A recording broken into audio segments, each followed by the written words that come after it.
जोहार, जय मूल निवासी। मैं आकर्ष और आप देख रहे हैं एमएन टीवी। अंतर्राष्ट्रीय श्रम संगठन आईएलओ ने भारत सरकार के नए ड्राफ्ट श्रम कानून की आलोचना करते हुए इसके प्रावधानों पर कई सवाल खड़े किए हैं।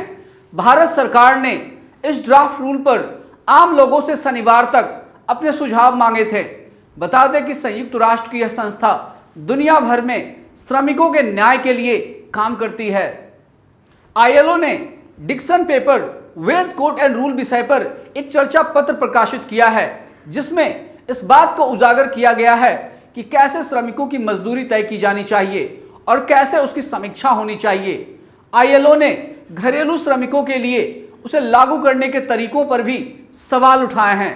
चर्चा पत्र आईएलओ के मजदूरी विशेषज्ञ जेवियर स्टुपनन ने वीवी गृह राष्ट्रीय श्रम संस्थान के शोध सहयोगी अनूप सत्यपति और भारतीय आर्थिक सेवा कैडर के अधिकारी विकास के मलिक के साथ मिलकर लिखा है। इस पत्र में कहा गया है कि सभी राज्यों में न्यूनतम मजदूरी एक समान या उससे अधिक होनी चाहिए। सरकार अब ड्राफ्ट रूल पर लोगों से मिले सुझावों पर चर्चा करेगी और उसके बाद नए कानून अधिसूचित करेगी। ड्राफ्ट रूल के मुताबिक घरेलू सहायकों समेत सभी कामगारों को नई दरों पर भुगतान किया जाएगा, लेकिन विवाद की स्थिति में कोई घरेलू सहायक कैसे एम्प्लॉय और एम्प्लॉयर का रिलेशन साबित कर पाएगा, यह एक बड़ी समस्या है, क्योंकि कोई भी प्राइवेट हाउसहोल्ड इस बाबत ना तो कोई नियुक्ति पत्र देता है और ना ही कोई लिखित दस्तावेज। आईएलओ के चर्चा पत्र में आगे कहा गया, यह सुनिश्चित किया जाना चाहिए कि कोई भी कर्मचारी या मजदूरी करने वाला शख्स प्रख्यात सार्वभौमिक कवरेज के दायरे से बाहर ना हो। इसके अलावा घरेलू कर्मचारियों, छोटे आर्थिक संस्थानों के कर्मी और होम वर्कर्स जैसे कमजोर, कम वेतन वाले अनौपचारिक श्रमिकों को भी इस कवरेज के तहत लक्षित किया जाना चाहिए।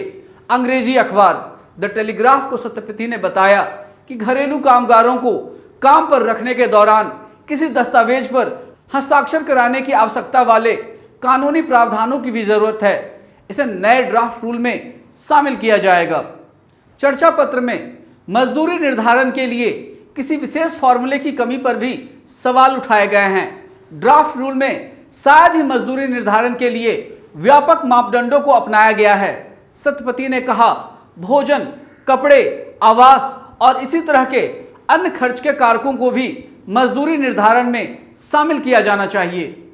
बता दें कि भाजपा शासित उत्तर प्रदेश, मध्य प्रदेश और गुजरात जैसे कई राज्यों में श्रम कानूनों में बदलाव किया गया था, जिसमें कुछ राज्यों ने काम के घंटे 8 से बढ़ाकर 12 कर दिए थे। इस पूरे देश में काफी हंगामा हुआ था। इसके बाद केंद्र सरकार ने कहा था, यदि मजदूरों के हितों के विपरीत कुछ भी होगा तो उसे खारिज किया जाएगा। हालांकि अब केंद्र सरकार खुद ही श्रम कानून में बदलाव करने का अधिकार राज्यों को सौंपने जा रही है, ताकि राज्य सरकारें अपने अनुसार श्रम कानूनों में बदलाव कर सके। इसके लिए उन्हें सदन से संशोधन कराने की भी जरूरत नहीं होगी।